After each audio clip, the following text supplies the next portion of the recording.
Welcome to the tutorial on developing Facebook applications, or Facebook apps for short. In this tutorial, we'll take a look at Facebook applications, what you can do with them, what they are, how they are structured, and how to build them. Before we start, I want to show you the About page for Facebook, and I'm looking at it in the early spring of 2009. I want to point out two pieces of information here. First of all, Facebook is just 5 years old at this point. And also at this point, there are 200 million active users around the world. Now, these numbers will not be true when you're looking at Facebook for the first time. So come down to the bottom of any Facebook page and you will see these links. Click on the About link, and that information is normally updated. And you'll see how many active users there are at the time that you're getting into Facebook. It's an amazing growth.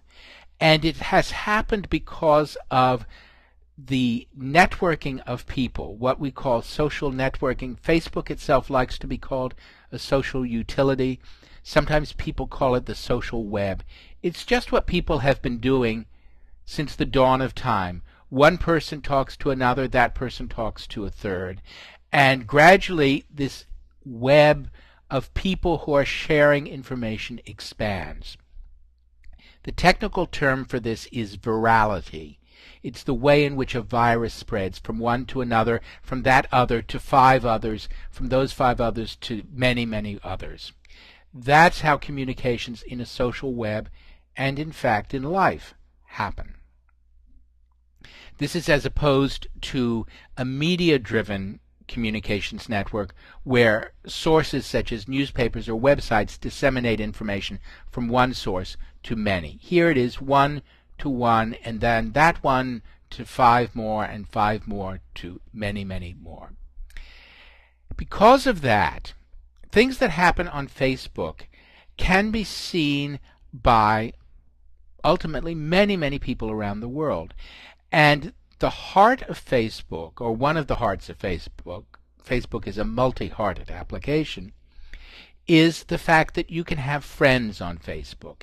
And all of this works because the key here is that everyone on Facebook uses their real name. For example, this is my home page, and this is my real name. And I have friends. I can look at my friends, and I will see the people who I know on Facebook. And in fact, all of them will be using their real names. Now, there's something quite suspicious about these real names. They all look quite the same. So let me come to my profile and show you something very important right at the beginning. You can be a member of a Facebook network. It can be a company, an organization, or it can be a geographical region. Or it can be this very special network, Facebook Platform Developer Test Accounts. And in this one area of Facebook, you can make up names.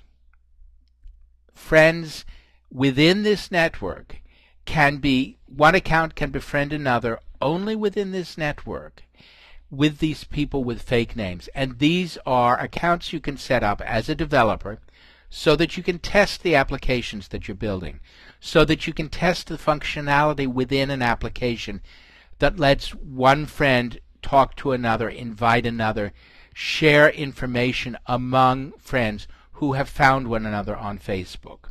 This is a key method for testing your Facebook application, and what I'm demonstrating here in this tutorial happens to be primarily accounts that are part of this developer network, and they won't exist by the time you find this tutorial, either online or on a CD. In fact, my email address is jfiler@northcountryconsulting.com, and I'm not going to share that with the Facebook world. I'm going to share it with you.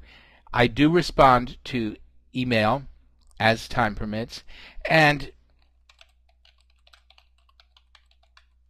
my off Facebook link is northcountryconsulting.com, and there's additional information there. There's a way of contacting me there. There are some downloads on that site, including some for this tutorial. Most of the code that I'm going to be demonstrating in this tutorial is available there. So that's how to contact me.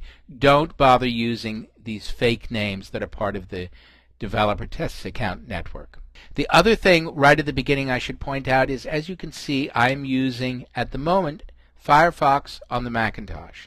I tend to use the Mac more often than Windows, although I use both platforms. And at the moment, I'm using Firefox more than Safari or other browsers. But nothing that I'm showing you is specific to Firefox or to the Mac.